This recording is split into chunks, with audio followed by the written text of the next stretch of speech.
오늘 시간에 마태복음 강의 26번째 시간입니다.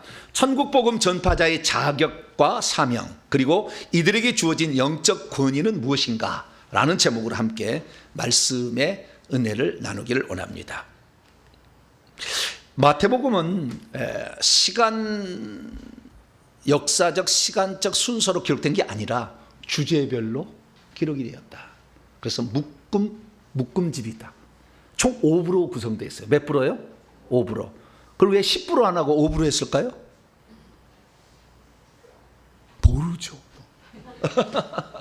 네. 그것은 이스라엘 민족의 마태라는 사람이 유대인이잖아요. 유대인이기 때문에 이 시편이 5부로 구성되어 있어요. 시편 그게 보면은 일부 5부로 구성되어 있다고. 이렇게 크게 보면은 시편 150편이지만 5부로 구성되어 있어요. 그래서 5개로 나누는 그러한 것이 익숙해서 그런 것이 아닌가 추정합니다. 그래서 좌우지간 5부로 구성되어 있는데 이 마태복음은 기사와 강화라는 구조로 5덩이가 있는 거예요. 그러니까 어떤 사건을 기록한 거하고 말씀을 기록한 것이 한 덩이로 5덩이가 있는 거죠.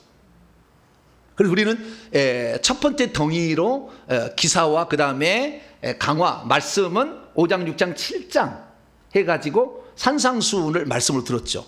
그 다음에 8장, 9장이 또 기사야. 무슨 사건이야. 그리고 10장에 다시 왔어요. 그래서 8장, 9장, 10장은 두 번째 덩어리에서 기사와 강화, 사건과 말씀. 그래서 이제 말씀으로 들어온 거예요. 그래서 예수님 말씀이 쭉 나오는 거예요. 빨간 말이 계속. 예수님 말씀이 이렇게 많이 나와. 이것이 5덩이로 되어 있는 거예요. 지금 2덩이째 우리가 말씀에 들어와 있습니다. 할렐루야. 그렇게 하시고요. 그래서 이 마태복음은 주제별로 묶어놨다. 그래서 그것도 어떤 묶어도 그냥 묶은 게 아니라 어떤 논리적인 어떤 사건의 전개에 있어서 앞뒤가 틀리지 않기는 해놨어요. 그래서 우리가 이 사건을 볼 때에 이분이 얼마나 성령의 감동으로 기록했는지를 짐작해 볼 수가 있게 되는 것이죠. 그래서 특히 마태복음에 있어서 이 이스라엘 사람들의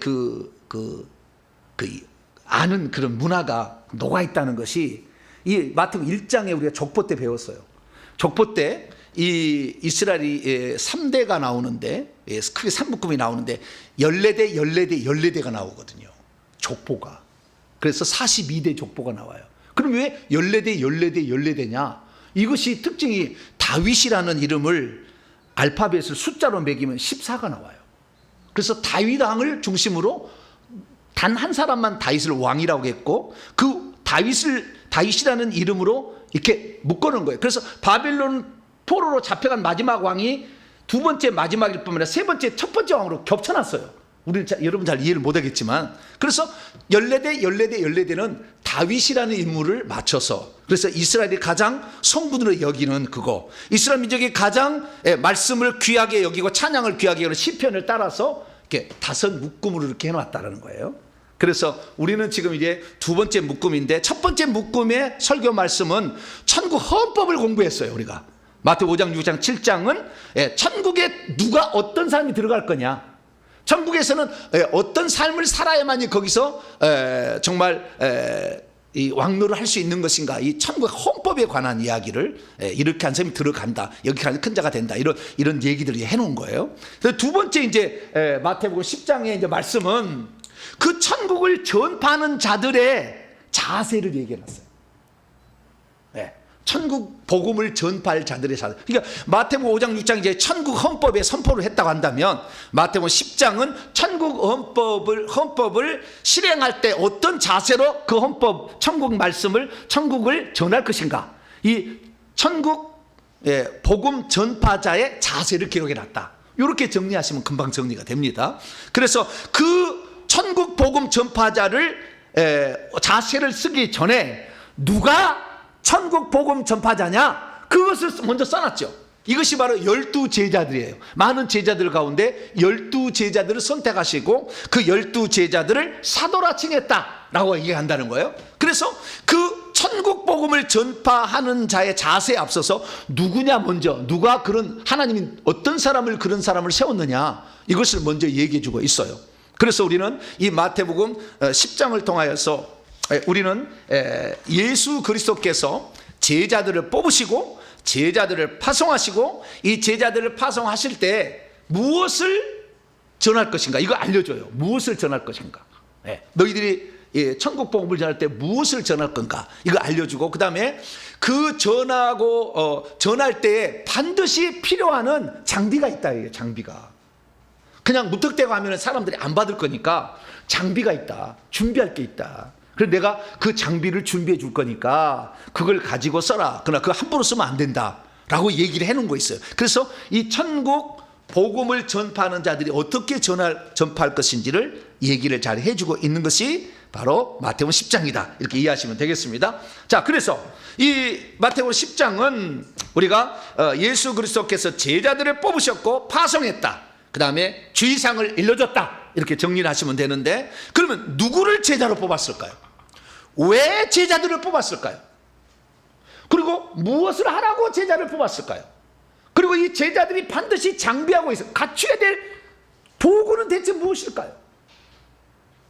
우리가 복음을 전도한다고 그냥 나가서 막 전도한다고 해서 열매가 거두어지느냐?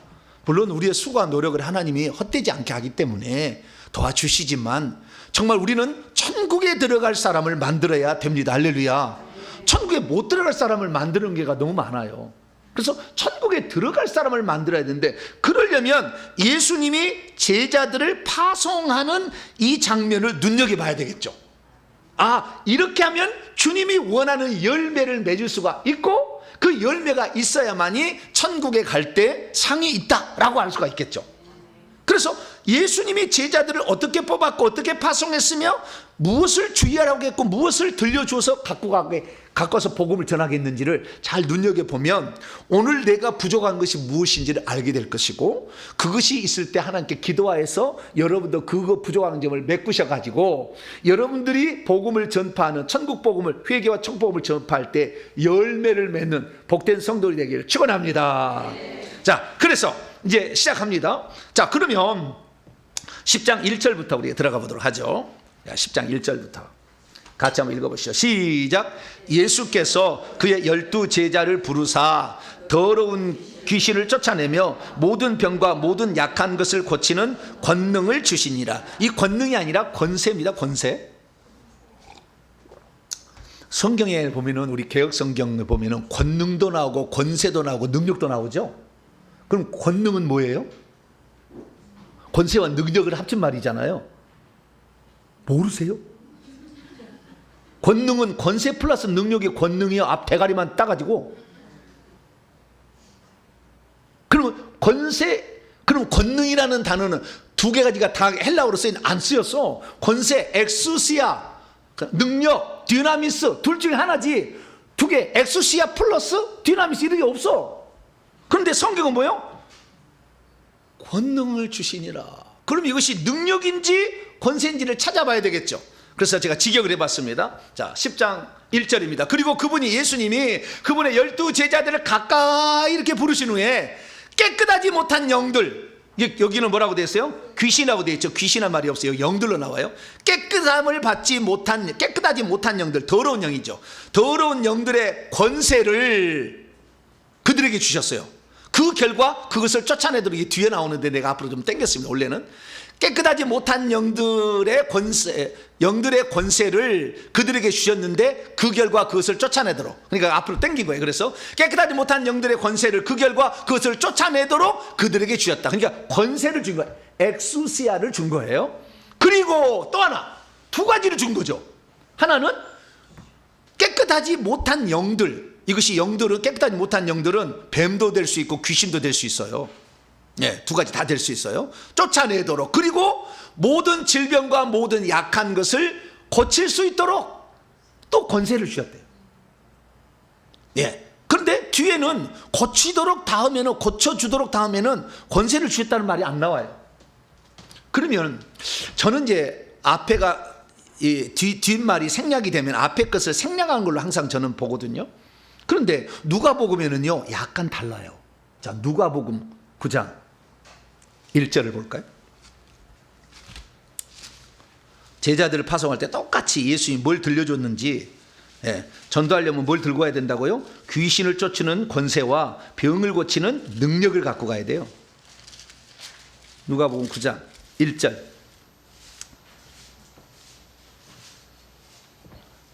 근데 참 재밌어요. 자, 읽어봅니다. 시작. 예수께서 12제자를 불러 모으사 모든 귀신들을 제어하며 병을 고치는 능력과 권위를, 여기도 권위네. 또 권위는 또 뭐예요? 권위는 권세일까요? 능력일까요? 권세예요. 권세. 아, 또 헷갈리네. 한글 성경. 아유, 좀 협의를 좀 하시지. 에? 마태, 마가, 누가복음, 요한복음의 번역자들이요, 한때 모여서 머리를 좀 맞대서 이렇게 하면 맨날 헷갈리잖아. 우리가 성경은 정확한데 엑소시아 딱 나오는데 능력과 권세를 줬다고 나오잖아요. 그렇기 때문에 귀신을 쫓아낼 때는 귀신을 쫓아내는 권세로 쫓아내는 것 같고요, 병을 고칠 때는 병을 고치는 능력으로 하는 것 같아요. 그러나 그것이 겹칠 수도 있어요. 그건 상관없습니다. 저도 해보니까 능력이, 그러니까 사도 바울이 고린도서 12장에 10가지 초자연적 은사를 주는데 능력이라는 은사 있잖아요. 능력 행함의 은사가 있잖아요. 그 능력 행함의 은사는 귀신을 쫓는 은사예요. 병 고치는 은사, 능력 행함의 은사 있어요. 그래서 이 권세라는 말로 귀신을 쫓아낼 수 있고 능력으로도 쫓아낼 수 있어요. 두 가지가 다 되는 거예요. 그래서 여기에서는 권세만 얘기하지 않냐고 능력도 넣었다, 이게 중요한 거거든요. 그래서 우리에게는, 여러분에게는 권세도 필요하시고 능력도 갖게 되길 축원합니다. 그럼 그 실상은 뭐냐? 권세와 능력의 실상은 뭐냐? 권세는 말의 권세예요. 뭐라고요? 말의 권세인데 내가 영적 권위가 있어야 돼. 계급이 높아야 돼. 그래야 말을 들어. 내가 이등병 가지고 이 별 하나짜리 무당 귀신한테 너 나가라, 나가라. 아, 나 이거 다시. 이 권세는 영적 계급을 말하는 거 아시겠죠? 영적 계급을 말하는 거예요. 그래서 영적 계급이 높으면 말의 권세가 있어. 저기 이 대대장보다는 연대장이 더 권세가 있고 사단장이 권세가 있지. 그거 똑같은 거예요. 아시겠죠? 사병의 권세가 있겠어요? 그래서 권세는 영적 계급을 가리킨다라는 거예요. 그래서 예수님의 제자들은 이 별이 1개, 2개, 3개, 4개, 5개까지 있어요. 제자들이 다 똑같지 않아요. 예수님의 제자들은 제일 높은 사람이 베드로예요. 별 5개. 이렇게 계급이 있어요. 계급이. 그래서 모든 사람의 계급은 똑같지 않다. 그러니까 권세가 다 똑같이 통하지 않는다. 사도행전 읽어보면은 베드로와 요한만 나오지 다른 제자 안 나오잖아요. 나머지는 어디 갔어요? 있었을 거예요. 근데 안 나와. 왜? 계급이 떨어지니까 그 일을 못하는 거예요. 여러분들은 계급을 높여야 되는데 이 계급을 높이려면 회개를 많이 하시고 전투방 기도를 많이 해야 돼. 그래서 야전에서 귀신을 쫓아낼 수 있는 훈련을 많이 하면 실제도 잘한다니까요. 그러면은 해볼 수가 있어, 귀신하게. 근데 못 해보면 하나님이 계급을 올려주는 거야. 왜? 열심히 했는데 안 되잖아. 그러면 내 자식이 얻어 터지고 오는 것이 기분 나빠요, 좋아요? 나쁘지. 그래서 내 자식한테 이 권세를 더 계급을 높여주는 거예요. 할 수 있도록. 그래서 권세는 말의 권세고 이것은 영적 계급이 높아야 된다는 말이고, 능력은 뭐냐? 능력은 빌려 쓰는, 일종의 빌려 쓰는 거예요. 천사의 능력을 빌려 쓰는 것이고 무기를 빌려 쓰는 거예요. 능력은 내게서 나오긴 나오는데 내가 있는 어떤 영적 무기를 쓰는 거예요. 그럼 능력이 센 거예요. 여러분, 자동차가 더 능력이 있습니까? 인간이 더 능력이 있습니까? 둘이 부딪히면? 자동차가 더 힘이 있겠잖아요. 자, 여러분, 낫으로 하나를 이렇게 밭을 이루는 게 좋습니까? 트랙터로 막 싹 이런 게 좋겠습니까? 능력이 트랙터가 더 많은 거니까 그 무기, 장비가 더 훌륭하면 능력이 큰 거예요. 할렐루야. 근데 여러분이 무기가 칼이 더 크고 방패도 크고 막 쇠지팡이도 있고 막 불화살도 있고 그러면 여러분 능력이 많아지는 거 아시겠죠? 그것뿐만 아니라 그 능력은 천사일 수도 있어요. 천사를 갖다 부릴 수가 있거든요. 그래서 그 능력은 이 천사를 부리는 어떤 그런 것도 능력이라고 그래요. 그래서 여러분들이 그렇게 되려면 반드시 여러분들이 더러우면 안 돼요. 회개를 하셔야 돼요. 회개를 해 하나님이 능력도 주는 거예요.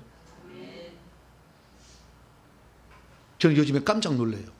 왜 깜짝 놀랐냐면 어제 그제요. 저희 사모님의 지인이 왔어요. 너무 우울증에 시달려가지고 왔어요. 그래서 제가 사역을 해드렸거든요.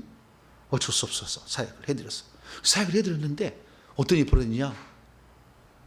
기절해버렸어요. 눈에다 한수를 하니까. 조용히 하네. 손을 이렇게 하고 조용히 해버려. 난 죽은 줄 알았어요. 지금 처음 겪는 일이요. 이런 일이 없었어. 여러분들 나중에 1년 뒤에 나한테 안수하면은 그냥 기절할 사람이 꽉 찰 수도 몰라요. 이 양반 한 번도 안수 안 받았어요. 회개만 하고 온 거예요. 네, 처음 받는 거예요. 워낙 눈하고 목에 우울증이 꽉 와가지고 이렇게 있는 상태였거든요. 그러니까 이 속에 엄청 영이 많았던 거죠. 그래서 눈에다가 해버리니까 눈이 막 하더니 무슨 나는 코를 고는 소리인 줄 알았어요. 입에서 무슨 코를 고는 소리가 나더라고요. 그러더니 아무런 반응이 없네. 죽어버린 줄 알고.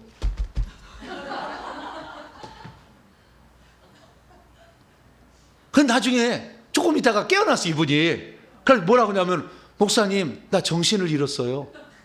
생각이 아무것도 안 나요. 그러더라고요. 여러분들 나중에 안수할 때 조심하시라고 이제. 능력이 세버리면 아주 그냥 엄청나겠더라고 내가 보니까. 예. 그래서 이 뭐요? 저는 그런 다른 거 아니잖아요.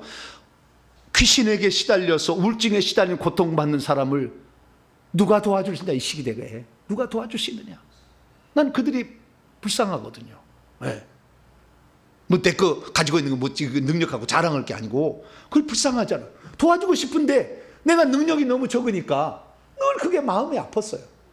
그래서 주님 저에게 조금 더 은혜를 베풀어 주세요. 그러니 점차적으로 회개를 하고 중심의 마음이 더 주님께 조금이라도 더 다가갔는지 하나님께서 더 세게 해준 거예요. 요즘에 제가 안수를 해서 막 해버리면요 멍들어 버려 바로 그냥 세게져가지고. 그래서 이런 능력들인데 이런 능력들은 제가 볼 때는 그런 거예요. 깨끗하고 주님을 사랑하고 할렐루야 제 뜻대로 살려고 하는 간절한 마음을 하나님께 갖고 기도하면은 하나님 능력은 기도로 받습니다. 능력은 기도로 받아요. 그러니까 기도를 많이 하시면 점차적으로 이런 능력이 오니까 이 두 가지를 장비해 줬다는 거예요. 좀 이따 그게 나와요. 그래서 그걸 주셨어요. 그럼 어떻게 주셨을까요? 아나 받아라 이렇게 주셨을까요? 네? 제자들 아나 이거 받아라. 능력이 보여요 안 보여요? 권세는 보여요 안 보여요? 그럼 어떻게 주셨을까요? 그것도 모르죠. 네? 어떻게 주셨는지 좀 주셨다고 하는데 네. 말로 주셨을까요? 자 능력 준다 권세 준다 그렇게 했을까요? 제가 경험한 바에 의하면 능력과 권세는요 임파테이션으로 이루어지는 거예요. 안수를 통해 이루어지더라고요. 대부분 다 그냥 잘 안 돼. 임파테이션이야. 보다 더 높은 권세와 능력을 가진 자가 낮은 자에게 안수함으로 넘어가더라고요. 근데 그랬는지 아닌지 안 나와. 말로 했는지는 안 나와. 그런데 제가 경험한 바에 의하면은 안수 받을 때 능력이 들어가는 거예요. 저한테 이렇게 안수를 받으면 불이 들어와 버려 이렇게. 그래서 이렇게 들어간 게 있어요. 다는 아니지만 하나님이 그 사람을 쓰는 어떤 용법에 따라서 쓰고자 하는 그 사역의 방향에 따라서 은사와 능력을 다르게 주는 거예요. 네. 그래서 이렇게 들어가는 경우가 있는데 아마 안수를 하지 않을까 추정은 됩니다. 자, 그냥 주셨대요. 네. 그러면 주셨는지 아닌지 여러분 어떻게 할까요? 써보면 아는 거예요. 뭐라고요? 자꾸 써봐. 그러다가 얻어 터져야 돼 귀신한테. 오 나한테 아직 없구나. 주여! 그러니까 며칠 쉬어야 돼. 회개도 못해 아파가지고. 응급실도 한번 갔다 와야 돼. 그러다가 다시 주여. 그래도 저를 도와줘야 되니까 주님. 나한테. 그렇게 하면 하나님이 그러다가 금요일 날 되면 파라다바파 할렐루야. 막 그냥 전투 방 기도를 막 깊다 하니까 오 저놈은 나를 위해서 헌신할 놈이야 할렐루야. 그럼 이제 능력을 주는 거죠 이제. 예. 그래가지고 아하 여러분들도 뭐 부족하면은 능력 있는 사람 밑에 가서 자꾸 이렇게 찝적은 아니네. 좀 이렇게 해야지 없는 데 가는 못 받는 거예요. 그것은 영적 흐름이고 질서입니다. 그래서 예수님께서는 하나님이시니까 제자들에게 주셨다라는 거예요. 자, 주셨어요. 그래가지고 12제자를 이제 파송을 합니다. 자, 5절입니다. 10장 5절 6절까지 시작. 예수께서 이 12를 내보내시며 명령하여 이르시되 이방인의 길로도 가지 말고 사마리아인의 고을에도 들어가지 말고 오히려 이스라엘 집에 잃어버린 양에게로 가라 라고 파송을 해요. 파송을. 근데 누구를 파송했느냐? 12명을 파송했대요. 몇 명을요? 12명. 그럼 12명이 누구냐를 그 앞에 소개를 했어. 2절부터 4절까지 12명의 이름이 나와. 자, 그래서 예전에는 우리가 세례 받을 때 12명의 이름을 암송해야 세례를 받았어요. 여러분은 안 그러셨나요? 저는 이거 외우느라고 머리 빠개질 뻔했어. 우리나라 사람이 아니잖아, 이름이. 그리고 나는 고등학교 2학년 때 처음 교회 나갔는데 어릴 때부터 베드로 막 안드레, 야고보, 야 이런 얘기 많이 들어. 빌립 뭐 이런 거. 요한복음 바돌로메 뭐 이런 것도 얘기 나오잖아요. 근데 나는 들어봤어야지. 얼마나 이게 낯선지 잘 안 외워지더라고. 근데 여러분 이거 못 외웠다고 천국 지옥 가는 건 아니니까 그 상관없으니까 안 외우셔도 돼요. 여기 있다. 그것만 아시면 돼. 아시겠죠? 자, 있다 그러다가 한번 읽어봐야지. 자, 2절로 4절 읽습니다. 시작. 12사도의 이름은 이러하니 베드로라는 시몬을 비롯하여 그의 형제 안드레와 세베대 아들 야고보와 그의 형제 요한, 빌립과 바도, 꼭 둘씩 묶어놔요. 도마와 세리마테, 알페의 아들 야고보와 다데오, 가나나인 시몬 및 가룟 유다 곧 예수를 판. 왜 둘씩 묻혀가 3, 4, 12에서 3명씩 해서 네묶음하지? 네? 증인의 수는 2명이요. 한 놈 갖고는 거짓말 해버리니까 2명의 두세 증인의 입으로 말마다 증창케 하라 하듯이 증인의 수는 2이에요. 최소 2이요. 그 다음에 많으면 3이에요. 그래서 2이기 때문에 꼭 2씩 보내는 거예요. 우리가 군대를 여러분 가시면 알지만 군대 보초를 쓰는데 혼자 쓰는 법은 없어요. 반드시 2이 써야 돼. 왜 2이 쓴지 아세요?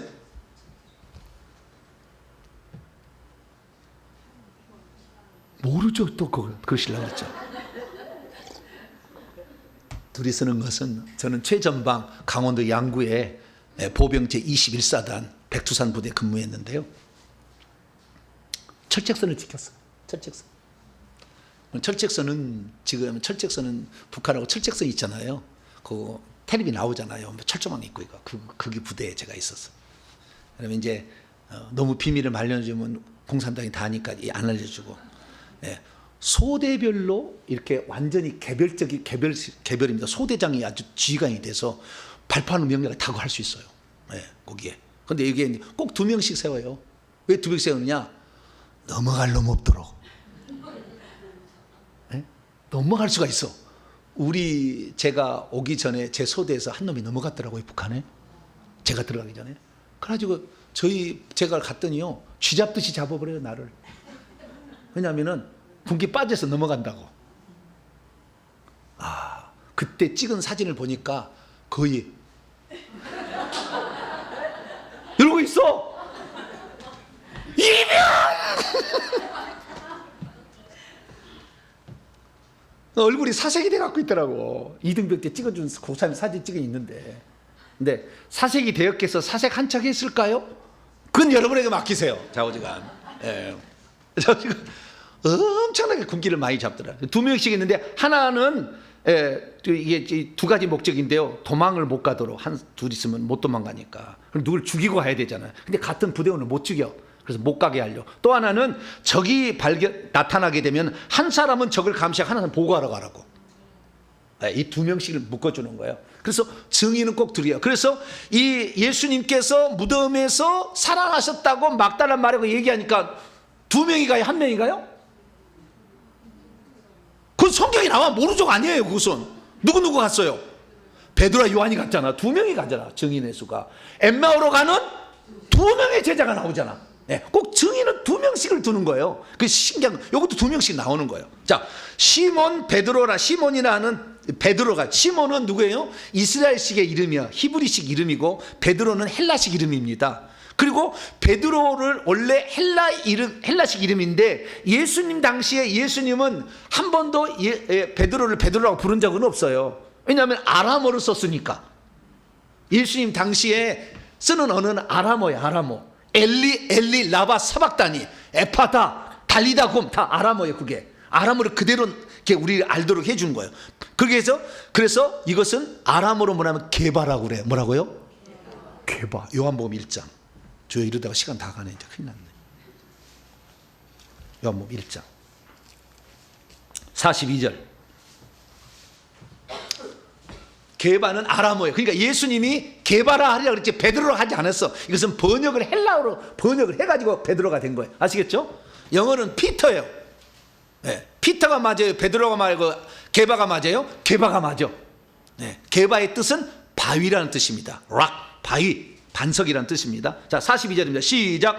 데리고 예수께로 오니 예수께서 보시고 이르시되 내가 요한의 아들 시몬이니 장차 게바라 하리라 하시니라. 게바는 번역하면 베드로. 게바를 아람어로 헬라어로 번역하면 베드로라는 거예요. 예. 그리고 시몬이라 하잖아요. 요한의 아들 시몬인데 요한은 헬라어예요. 헬라어. 헬라어고 원래는 요나예요. 요나. 베드로의 아버지의 이름이 뭐라고요? 요나예요. 요나. 자, 마태복음 16장. 성경 되게 재밌어요. 알면. 네, 되게 재밌어요. 네, 시간이 아까워. 금방 가버려. 막 가버려. 자, 마태복음 16장 17절입니다. 17절 읽습니다. 시작. 예수께서 대답하여 이르시되 바요나 시몬아 내가 복이 있도다. 이를 내게 알게 하니는 혈육이 아니요 하늘에 계신 내 아버지는. 바요나라고 하잖아요. 바라는 말은 아람어로 아들이란 뜻이에요. 아들. 바돌로메가 나와 예수님이 제자 가운데. 누구의 아들이에요? 돌로메의 아들이요. 도둑놈의 아들인지 돌로메인지 뭔지 좌우지간 돌로메의 아들이야. 바돌로메라는 말이. 바요나는 것은 요나의 아들이라는 거예요. 그래서 요나는 아람어 발음이고 요한은 헬라식 발음이다. 그래서 베드로의 아버지 이름은 누굴까요? 모른대. 막 사람들이 성경 읽고도 모른대. 두 번이나 나오는데. 그래서 마태복음에서는 요나로 나오고 요한복음에서는 요한의 아들 시모나 이렇게 나와. 요한으로 나온다 이거죠.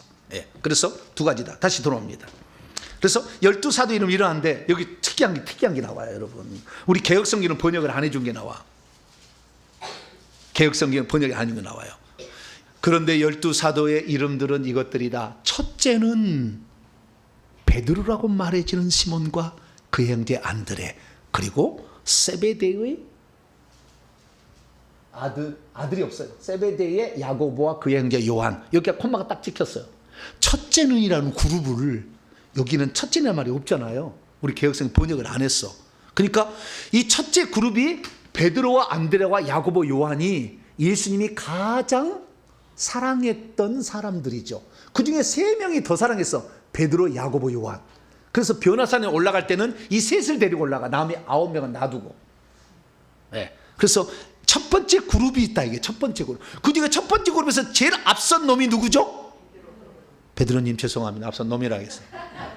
앞선 사람이 첫째는 베드로다. 그래서 베드로가 수석 사도임을 여기에서 말해주고 있다. 대표라는 것을 말해주고 있다. 그런데 우리 개혁성경에 이게 생략되어 있다. 참조하시면 되겠고요. 베드로 안드레는 잘 알죠.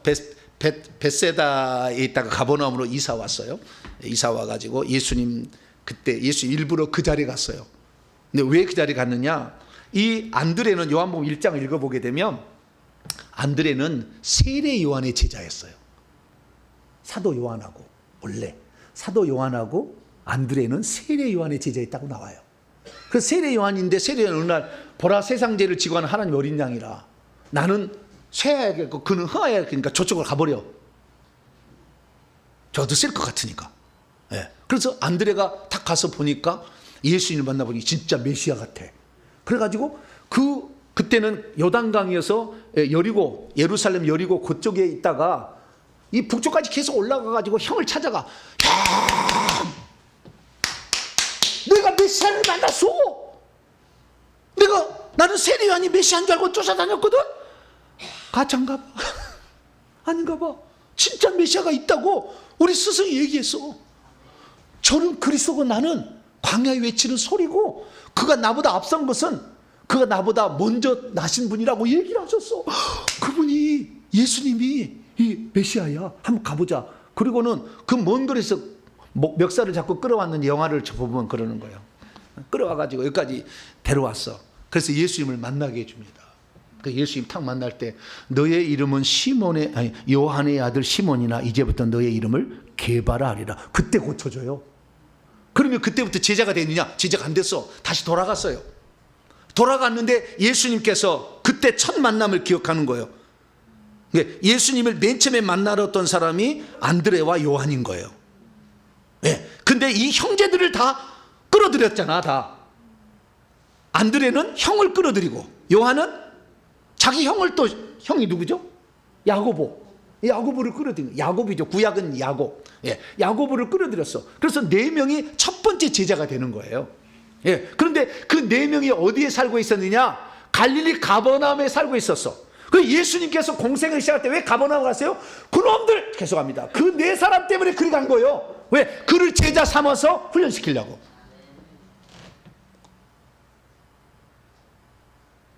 성육신 낮은 대로 그 사람들을 찾아오시는 예수님.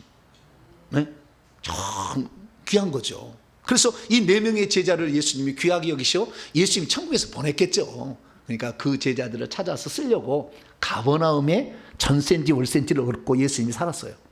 어떤 집에서. 그래서 가버나움에 있는 제자들이다라고 이제 말할 수 있어요. 그래서 야고보 요한 세베대의 아들들이었죠.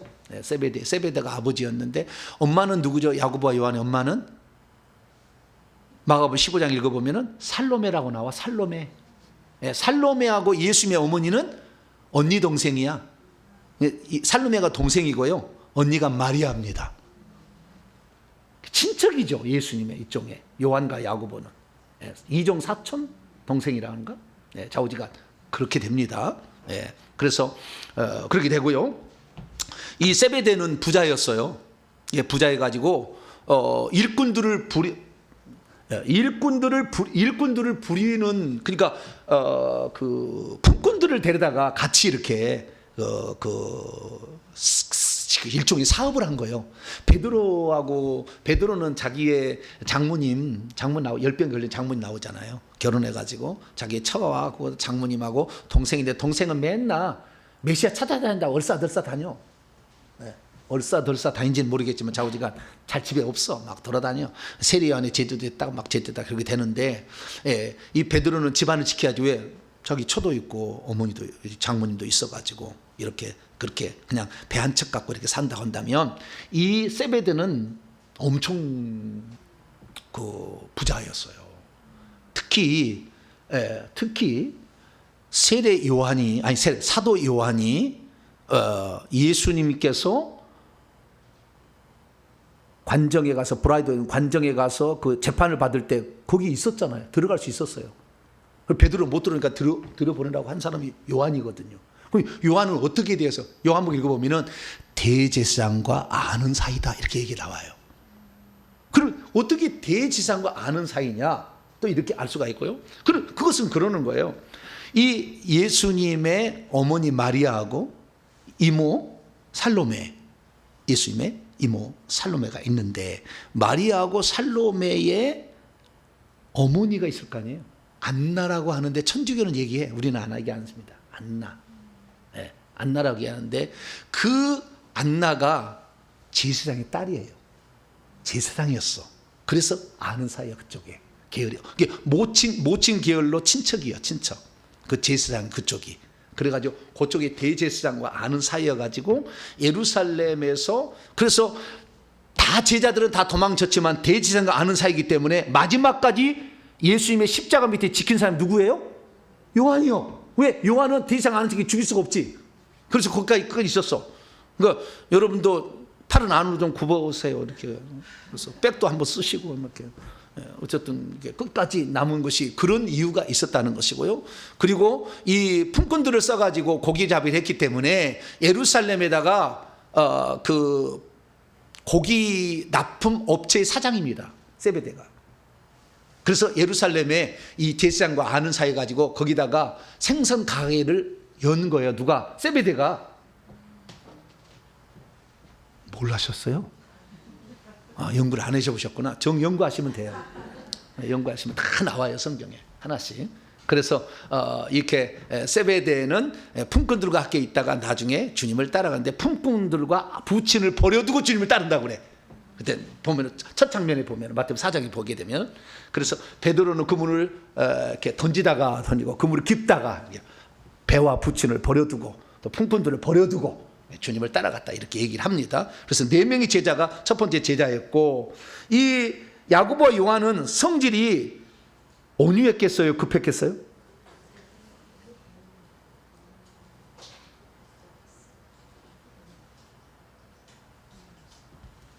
자, 마가복음 6장.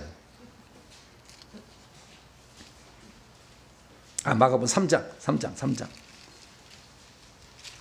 맨날 내가 이렇게 헷갈려요. 지금 하도 보다 보니까. 마가복음 3장에 마가복음 3장 17절. 네, 3장. 마가복음 3장 17절. 자, 마가복음 3장 시작. 또 세베대의 아들을 야고보와 야고보의 형제 요한이니 이 둘에게는 보아너게 곧 우레의 아들이란 이름을 더하셨으며, 보아너게라는 말 있잖아요. 보아너게란 뜻이 뭐예요? 천동의 아들이래요. 얼마나 성질이 벼락 같았으면은, 천둥의 아들이래 그냥. 뭐야? 그래서 예수 이름으로 귀신을 쫓아내는 사람들이 있다 그러니까 이 둘이가 그랬잖아요. 하늘에서 불을 내려서 좀 죽여버리세요 막 얘기했잖아. 워낙 성질이 급해. 예, 우리는 베드로만 성질이 급했다고 하는데 그 네 놈들이 다 급했던 것 같아. 예, 여러분들 성질이 급하고요, 혈기에 있는 사람들이 주를 위해서 열심히 일하는 것 같더라고. 위야무야한 사람들은 안 돼. 잘 혈기 있어도 자랑으로 생각하지 말지 그러진 않아야 되겠지만 열심을 가지고 하는 것은 본받아야지. 할렐루야. 정 열심히 해야지. 정 열심히 해야지.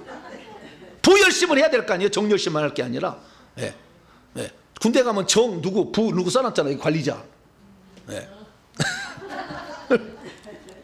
보아는 성질이 아주 급했던 사람들이었는데 나중에 변해요. 그래서 성질이 급해가지고요, 너무 잘못했다가 그 살로메도 이모였는데 자기의 아들들이 예수님 앞에 귀하게 쓰임 받으러 침맛바람을 일으켰잖아요. 예루살렘에 가서 왕이 되면 좌우에 좀 앉혀달라 이렇게 했잖아요. 주님이 날 위해 죽겠느냐, 고난의 잔과 죽음의 세리를 받겠느냐 했더니 Yes, I can do it 그랬잖아요. 할 수 있습니다. 그래서 가지고 야고보가 맨 처음에 순교해요. 함부로 말할 건 아니에요. 최초의 순교자가 되는 거예요. 근데 야고보도 마찬가지로 예루살렘에 다 아는 사이였는데, 요한은 그 죽음의 위험에서도 끝까지 예수님을 지켰기 때문에 요한복음 21장에 보면은 내가 죽을 때까지, 아니 내가 올 때까지 그를 남겨둘지라도 베드로 너는 어떻게 되냐 묻지 마라. 그래서 끝까지 마지막까지 생존해서 자연사한 유일한 제자가 요한이에요. 제자 얘기하다가 오늘 시간 다 갈 것 같은데, 네, 주여 그냥 빨리빨리 나가야 되는데, 주여 어쨌든 이게 12제자 이야기도 재밌죠? 착한데, 네, 한 번씩 들어볼만 해요. 예. 네, 그래서 우리가 말을도 조심해서 해야 되겠다. 주의 뜻이면 그래서 해야지. 뭐라고요? 나의 받는 세리를 받으며 내가 받는 잔을 받겠느냐? 그러면 주의 뜻이면. 야고보가 그렇게 얘기하잖아. 주의 뜻이면 장사를 이리 하라 저리 한다 하라 그러잖아요. 그렇게 얘기했어야 되는데 할 수 있습니다. 그래가지고 이 문제가 된 거예요. 뭐 책임지지 말을 못할래. 그래서 저한테 뭐 물어봐. 우리 집에서 자꾸 그래. 뭐라고 하면은 물어봐요. 왜 아빠는 얘기를 안 하세요?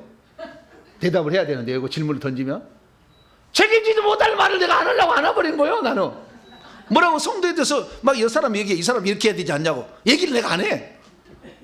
네. 내가 그렇게 말했다가 책임져야 되잖아. 네. 거짓말하면 또 안 되잖아. 거짓말하지 말라. 거짓의 영이 있잖아요, 여기에. 예. 그러니까 그게 말하기가 곤란하다. 그러니까 곤란하니까 얘기 안 하지, 내가. 그래서 여러분 곤란하면 말하지 마세요, 아예. 예, 아니요, 둘 다만 하라고 그랬잖아요. 예. 그러니까 예, 아니요가 아닌 대답은 애매한 것은 알아서 생각해. 그리고 기도하면 되는 거지, 이제 기도. 이렇게 하면 되는 거예요. 예. 그래서 두 사람이 있었다는 것이고요. 초기에 4명이 제자고요. 그 다음 3절 빌립은 베세다 사람입니다. 베세다 사람이고 바돌로메도 그 베세다 그 가버나움 그분만이 사랑해요. 자, 요한복음 21장. 오늘 제자 이야기하다가 주에 다 끝나갔네요. 우리가 해보십시다. 또 다음 주에 또 주님은 다음 주에 안 오실 거니까 조금 더 해보죠. 자, 요한복음 21장 2절 말씀을 보세요. 요한복음 21장 2절 1절로 2절까지 읽습니다. 시작. 그 후에 예수께서 디베랴 호수에서 또 제자들에게 자기를 나타내셨으니 나타나신 일은 이러하니라. 시몬 베드로와 디두모라 하는 도마와 갈릴리 가나 사람 나다나엘과 세베대 아들들 그 누구예요? 야고보 요한이겠죠. 그 다음에 다른 제자 둘 누구가 있어요? 안드레와 그 다음에 빌립이었죠. 이게 빌립이겠죠. 예. 요 사람들이 등장합니다. 이 사람들은 다 고기 잡으러 가는데 같이 간 사람. 그러니까 요 사람 다 어부라고 추정이 됩니다. 어부로 추정이 돼요. 그래서 이 디두모라는 말은 아람어로 쌍둥이란 뜻입니다. 쌍둥이. 요한복음에 나와요. 디두모라는 도마. 예수님께서 요한복음 11장에 누가 죽었죠? 마리아하고 마르다의 오빠가 4일 살 때 간다 그랬더니 디두모라는 도마가 우리도 저와 함께 죽으러 가자 막 그랬잖아요. 도마도 상당히 열정적이었던 것 같아요. 죽으러 가자. 주님을 위하여, 주 예수만을 위하여 목숨까지도 바치고 가자. 막 누가 디두모가. 그러면 이 디두모라는 도마인데 이 도마의 형제는 누굴까요? 아무도 생각 안 해봤겠죠. 디두모가 형제가 누군지. 거기까지 너무 나가면 또 제가 또 이상한 사람 될까봐. 자우전 쌍둥이였다. 이 사람은 쌍둥이였다. 도마가 있는데요. 이 사람들이 다 뭐요? 갈릴리 출신이라는 겁니다. 이게 중요한 거고요. 갈릴리 출신은 뭡니까? 전부 어부였다는 거예요. 어부였다는 게 뭘 중요하냐면은 예수 그리스도께서 제자들을 뽑으실 때에 서기관이나 바리새인이나 대제사장이나 이런 석각들을 안 뽑았다는 거예요. 권력 있는 자, 지혜로운 자라고 일컬어지는 서기관과 바리새인들, 성격을 많이 안다는 사람을 안 뽑았다는 거예요. 여러분 희망을 가지시기 바랍니다. 희망. 나는 초등학교밖에 안 나왔어. 그래도 걱정하지 마세요. 천국 가면 집은 주 앞에 충성한 사람이 받는 거지. 똑똑해가지고 맨날 네 설교 한번 해봐라. 내가 들어보겠다. 이렇게 갖고는 틀린 것만 맨날 조사해서 주부에다 쓰고 나중에 그거 보여주고 이래 갖고는 안 돼. 근데 중요한 게 뭐냐면은 결론적으로 제자들을 이 사람이 선택받은 것은요, 주님이 부르실 때 즉시 순종했다는 거예요. 할렐루야. 토달지 않았어요. 토다는 사람은 항상 문제가 있더라고. 내가 보니까 아직 준비가 안 된 거예요. 모든 것을. 그래서 주님은 결국에 직업이 천하다고 쓴 게 아니라 말씀하면 즉시 순종하는 자. 할렐루야. 내가 너를 들어쓰겠다. 아멘. 자, 갑니다. 모든 걸 버려두고 따라가는 거예요. 염려할 게 얼마나 많아. 따라가는데. 그렇지만 주님이 부르신다면 나는 거기에 나는 올인하겠습니다. 할렐루야. 그런 마음을 가진 자를 주님이 쓰는 거죠. 그래서 그런 사람이 주의 종이 되는 것이고. 그러지 뭐 잠깐만요. 내 할 일이 잠깐 맨날 이렇게 하면 안 되는 거예요. 그런데 자, 우리가 이 직업도 볼 때 자기가 똑똑하다고 여기는 사람을 안 썼다는 거라는 사실을 우리가 알아야 돼요. 다시 돌아와요. 빌립. 근데 여기에서요, 공부를 좀 많이 한 사람들은 누구냐? 그래도 12명의 제자 가운데 빌립과 바돌로메, 도마와 세리, 마테, 알페오 아들 야고보와 다데오, 가나나의 시몬과 가룟유다, 총 12명이 나오는데 여기에서 공부를 좀 했을 거라고 추정되는 두 명의 인물이 나와요. 누굴까요? 마테가 공부를 많이 했을까요? 수학을 잘해야 되니까, 세리를 맡아야 되니까 공부를 가방끈이 높았을 것이다. 요한복음 6장에 보게 되면 예수님께서 오병이의 기적을 일으키실 때에 2명이 혁혁한 공을 세워요. 네? 어린아이가 하나, 보리떡 5개, 물고기 2마리를 갖고 와서 누가 그것을 소개해줘요? 예수님한테? 안드레가 소개해주죠. 안드레가 소개해주고요. 그 다음에 계산을 해. 50시간 쳐도 뭐 300데나리온이 부족하겠다. 누가 계산했어요? 빌립이 계산해. 모르시구나. 요한복음 읽을 때는, 그쪽 강의할 때는 그건 알고, 마태복음 할 때 여기지, 여기하고 나는 상관이 없다, 막 이런. 전체를 볼 수 있어야 된다, 할렐루야. 그래서 성경이 들어온다니까. 하나만 보면 안 되죠. 이렇게 전체를 이렇게 봐야 돼. 네. 그래서 계산이 아주 빨라요. 계산이 아주 빠른 사람은 빌립이었고요. 그 다음에 눈치가 빠른 사람 누구예요? 안드레야. 눈치가 아주 빨라. 형, 연 메시아 같아. 가보자. 이렇게, 눈치가 아주 빨라야 돼. 저희 집에도 아들, 딸이 있는데 딸이 눈치가 되게 빨라. 아들은 잘 눈치가 없어. 딸은 얼마나 눈치가 빠른지 몰라. 그래서 치과 원장님이요, 우리 치의사 하잖아요. 그렇게 좋아해, 우리 딸을. 왜냐하면 하면 벌써 갖다 줘. 뭘 갖다 주는지 알아버려. 벌써 대기하고 있어. 네. 이렇게만 해도 다 갖다 준다 이 말이에요. 그런 사람이 부목사로 들어와야 되는데, 할렐루야. 야, 눈치가 없는 사람은 뭘 가르칠지 몰라. 네. 어디서부터 하나 가르쳐주면 그것만 하고 있잖아요. 네. 그것뿐만 아니라 충분히 알 수 있는 많은 게 있는데, 눈치가 빨라야 되는데, 왜 그러냐면요, 안드레와 빌립만이 헬라식 이름이에요. 헬라식 이름이라. 이게 어디서 공부를 해서 이름을 바꿨을 거라고 추정이 됩니다. 다른 사람들은 다 아람어식 이름이야. 다 아람어식 이름인데, 안드레하고 빌립은 헬라식 이름이에요. 그래서 이들이 공부를 좀 더 많이 했을 것이고, 그래서 세상 물정을 잘 알아. 그 자꾸 돌아다니고 파가고 이런 것을 좀 잘하는 그런 상태라는 걸 알 수가 있어요. 다시 돌아왔어요.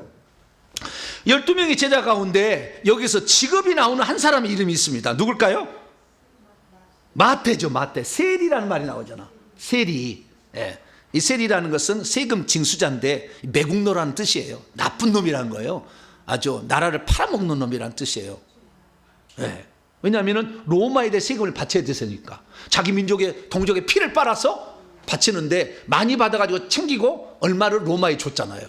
그러니까 이게 나쁜 놈이에요. 아주 나쁜 놈일 수 있어요. 그런데 세리 마태는 그것이 늘 마음에 걸렸다가 지난번에 마태 9장에 얘기했습니다마는 주님이 부르시자 자기가 고민하고 있었어요.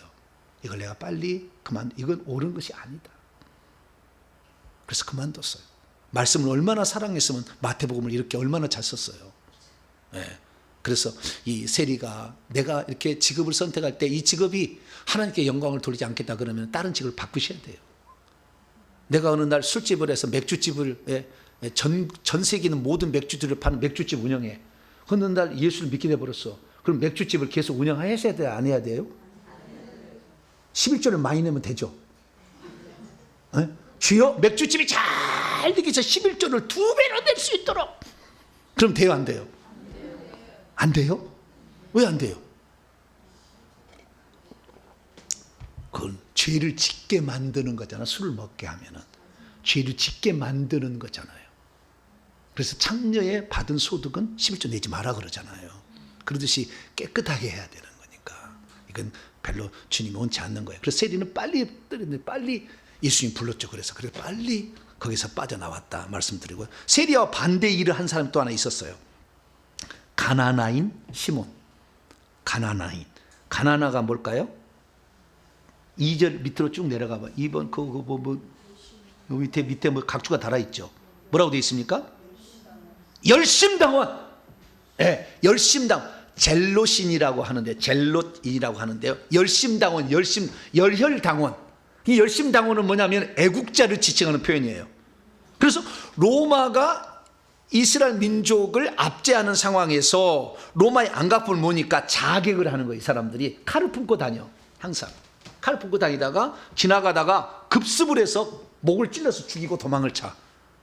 그래서 원수를 갚는다는 거잖아요. 원수를 갚는다. 그래서 열심당원, 열혈당원이라는데 이것은 자객처럼 로마 군병을 죽이는 사람들이에요. 그러면 로마 군병을 죽이는 이 그 로마에 대해서 되게 싫어하는 사람인데 세리 마태하고 시몬하고는 차이가 좋았을까 안 좋았을까요?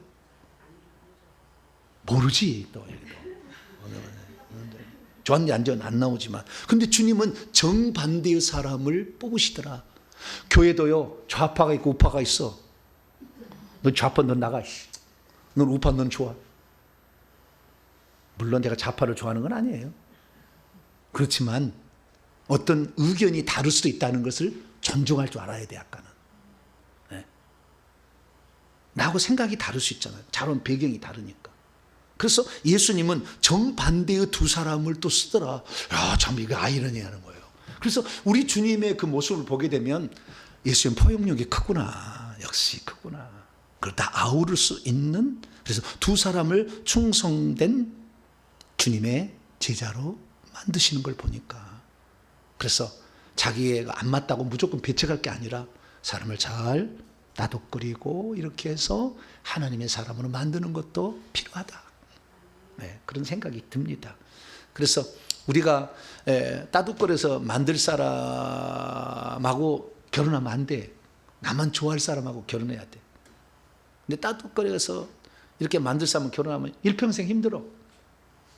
그러니까 나만 위해서 목숨을 바치고 무릎을 팍 꿇을 사람하고 결혼을 시켜야 돼. 딸들 여러분 아시겠죠 이제? 그런 남편이어야 된다. 너를 위해서. 그래야지 좋을지 싫을지 이렇게 하는 사람은 그 일평생이 그 버릴 수도 없고 되게 곤란하잖아요. 그래서 그러니까 우리가 기왕이면 그렇지만 한번 이미 그런 사람을 버리지는 마시고, 내 남편 교회 안 나오고 맨날 핍박하고 2년이 전년이 막 그렇게 욕하고 막 그러는데도 품어줘야 돼. 왜? 나 아니면 품어줄 사람이 없으니까. 누가 그를 위해서 기도해 주겠어요. 그래서 내가 품어줘야 돼.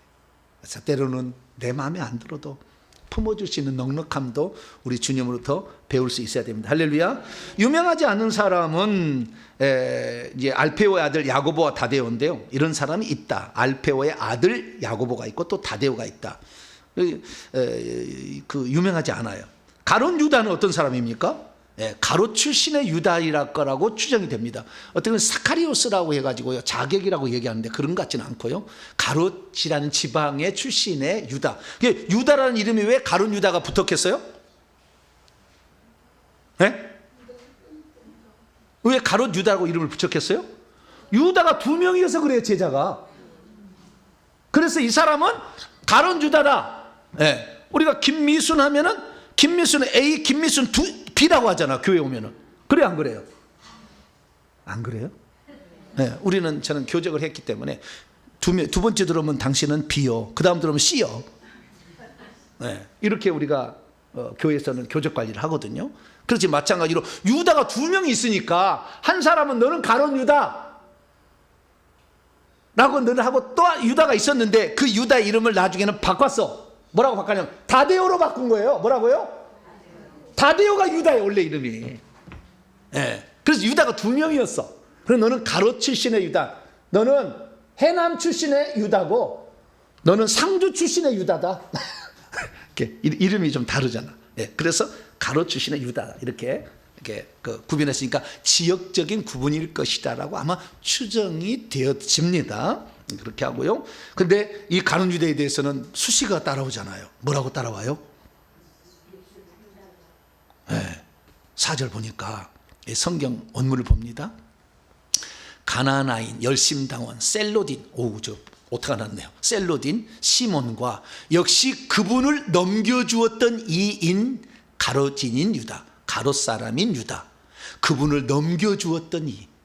그러니까 장차 예수님을 넘겨주었던 것을 이미 알고 있는 상태에서 썼겠죠. 이 편지를, 쓸 때는 이미 이 얘기를 통해서 아직 되지도 않은 일을 써놓고 있으니까 이미 이것이 지나간 사건으로 이미 경험되진 후에 쓴 거예요. 그래서 이 예루살렘 성전이 파괴되기 전에 썼을 거라고 마태를 추정하는 사람도 있고요, 후에 썼을 거라고 추정하는 사람도 있어요. 근데 아마 AD 60년에서 70년, 성전이 파괴되기 전에 썼을 거라고 추정은 됩니다.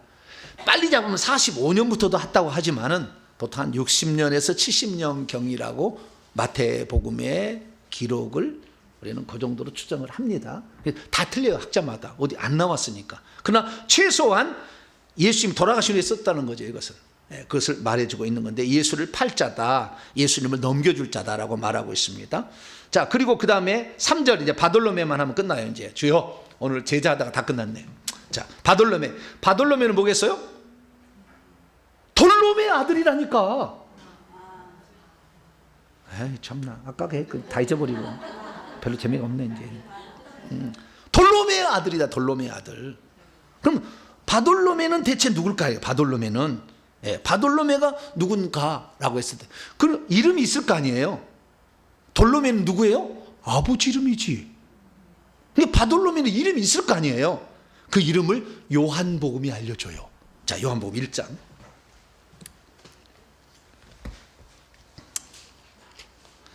근데 그 바돌로메하고 누구하고 짝을 맺어놨어요? 아까? 빌립과 바돌로메 나가죠. 한 동네 사람이었을 것이고 뭐 관련이 있으니까 묶어놨겠지. 왜? 베드로와 안드레, 야고보와 요한 그렇게 했듯이 마찬가지로. 그래서 여기도 그게 묶어지는 거예요. 자, 어디에 나오냐면 빌립이 44절입니다. 요한복음 1장 44절. 빌립이 안드레와 베드로와 한 동네 사람, 베세서 사람이라. 그게 어부였다는 거겠죠. 빌립이 나다나엘을 찾아갑니다. 나다나엘을 찾아가가지고 뭐라고 하냐면, 모세가 율법에 기록하였고 여러 선지자가 기록한 그 일을 우리가 만나서 요셉의 아들 나사렛 예수니라. 나다나엘이 이르되 나사렛에서 무슨 선한 것이 날 수 있겠느냐. 빌립이 이르되 와서 보라 하니라. 예수께서 나다나엘이 자기에게 오는 것을 보시고 그를 가리켜 이르시되 보라, 이는 참으로 이스라엘 사람이라. 그 속에 간사한 것이 없도다. 나다나엘이 이르되 어떻게 나를 아시나이까. 예수께서 대답하되 이르시되 빌립이 너를 부르기 전에 내가 무화과 나무 아래에 있을 때 보았노라. 나다나엘이 대답하되 라삐여, 당신은 하나님의 아들이시요 당신은 이스라엘 임금이로소이다. 예수께 대답하여 이르시되 내가 너를 무화과 나무 아래 때 보았다므로 믿느냐. 이보다 더 큰 일을 보리라. 또 이르시되 진실로 진실로 너희에게 이르노니 하늘이 열리고 하나님의 천사들이 인자에 오르락내리락 하는 것을 보리라. 아까 빌립하고 바돌로메가 짝이었잖아요. 근데 바돌로메 이름이 아니잖아. 돌로메 아들이니까. 그 이름이 어디가 나올 건데, 여기에 보니까 빌립이 전도에서 데려온 사람이 누구예요? 안드레가 전도에서 데려온 사람이 베드로, 요한이 전도에서 데려온 사람이 야고보, 빌립이 전도에서 데려온 사람이 나다나엘. 그러니까 바돌로메는 나다나엘 거라고 짐작할 수 있겠죠. 그렇다고 이꼬르는 아니지만 그렇다고 이렇게 보여져요. 그래서 나다나엘, 이 나다나엘이라는 뜻은 아람어로서 하나님이 주신다 그런 뜻이에요. 하나님이 주신다 그런 뜻인데요. 그래서 나다나엘이 바돌로메일 것이다, 돌로메의 아들일 것이다 라고 추정을 합니다. 그래서 우리가 여기서 봤을 때 12 제자들을 뽑는 것을 보게 되면 특징은 뭐냐면 대부분 어부였다. 왜 어부였느냐? 고기를 낚듯이 사람을 참 낚거라. 예수님이 왜 목수였어요? 천국집 잘 지으려고. 제 어릴 때 취미생활이 뭐였어요? 제 어렸을 때 취미생활? 고기잡이요. 저는 투망으로 고기 잡은 사람이에요. 저는 지금도 바켓으로 잡아요, 고기를. 투망질했어. 한 30년 이상 제가 투망질했습니다. 고기 잡는 건 달인입니다.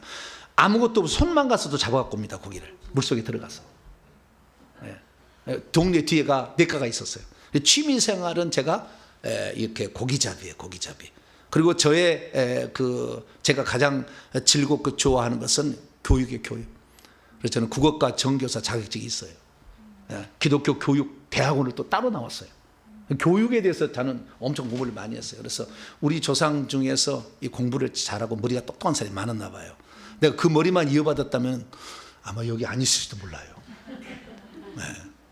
근데 저는 아주 평범한 사람이에요. 아주 평범한 사람인데 노력파예요. 그러나 하나님께서 어느 날 지혜를 주셔가지고 말씀을 증언하게 됐어요. 할렐루야.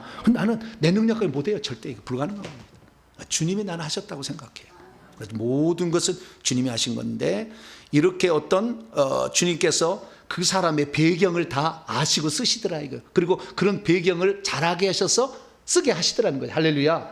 고기를 잘 낚듯이 영혼을 잘 낚으라. 그래서 어부를 7명을 선택하신 거예요.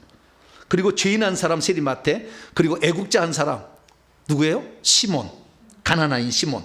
그 다음에 직업이 모호하거나 그 다음에 무직자들인데요. 나다나엘하고요 빌립하고 공부를 좀 많이 한 쪽이 내가 얘기했잖아요. 빌립이.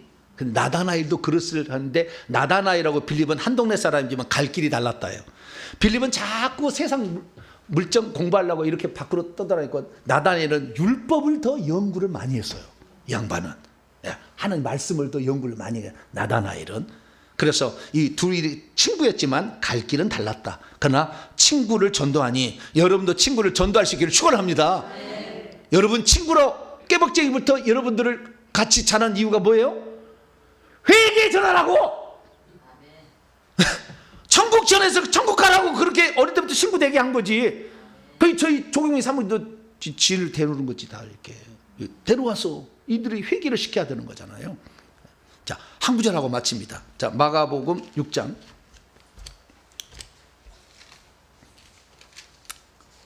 마가복음 6장. 마가복음 6장이 아니라 죄송합니다. 3장입니다. 3장. 하도 이 본문이 마태복음 본문이 두 개로, 마가하고 누가는 두 개로 쪼개나 버렸어요. 그래서 제가 왔다 갔다 하는 거예요. 마태복음은 한 개인데 그것을 마가복음 누가복음 두 개로 쪼개놨어. 그것을 마태는 합쳐놓은 거예요. 왜? 어떤 일목요연한 주제별 정리를 위해서 이게 합쳐놓은 거예요. 그러니까 예수님이 제자들을 뽑은 것은 예수님이 공생을 시작한 그 다음에 초기까지 끝난 것이고, 파송한 것은 연결되어 있는데 파송한 것은 그 다음에 AD 28년에 말경에 파송하거든. 근데 바로 한 것처럼 되어 있는데 그러지는 않아요. 그러다 그런 맥락이 있다는 거예요. 그러나 마가복음 누가복음 시간별로 구성이 되어 있기 때문에 부른 마가복음 3장에 부른 것이고 파송한 것은 6장에 나오니까, 누가복음도 마찬가지 이렇게 왔다 갔다 6장과 9장으로 또 나와요. 이렇게 흩어지니까 제가 지금 헷갈린 거예요. 그래서 저는 평범한 사람이다. 뭐라고요? 저도 헷갈린다. 원숭이 나면 떨어진다 이거예요. 그럼 왜 12제자를 뽑았을까 이거예요. 왜 12제자를 뽑았을까? 여기 얘기해놔. 자, 13절에서 15절입니다. 여기까지 하고 마치죠. 왜 제자들을 뽑았을까? 시작. 또 산에 오르사라 자기가 원하는 자들을 부르시니 나온지라. 이에 12를 세우셨으니 이는 첫째 자기와 함께 있게 하시고, 둘째 보내사 전도도 하게 하시며, 셋째 귀신을 내어 쫓는 권능인데, 이 권능이 또 나오네. 권세일까요? 능력일까요? 권세요. 권세. 네. 권세를 엑수시아 가지게 하려 하십니다. 여기서 중요한 것은 주님이 어떤 사람을 쓰냐면 당신이 원하는 자라고 얘기를 해놨어요. 하나님이 원하는 자. 여러분들은 하나님이 마음에 쏙 들어가는 사람이 되길 축원합니다. 여러분들이 주님을 사랑한다 막 한다. 주님이 마음에 들면 또 다른 문제예요. 주님이 원하는 자가 돼야 돼. 근데 어떤 사람은 자기가 주님을 사랑한다고 막 하는데 지 고집대로 다 하고 있어. 아니야, 이거 아니야. 주님이 원하는 사람이 돼야 돼요.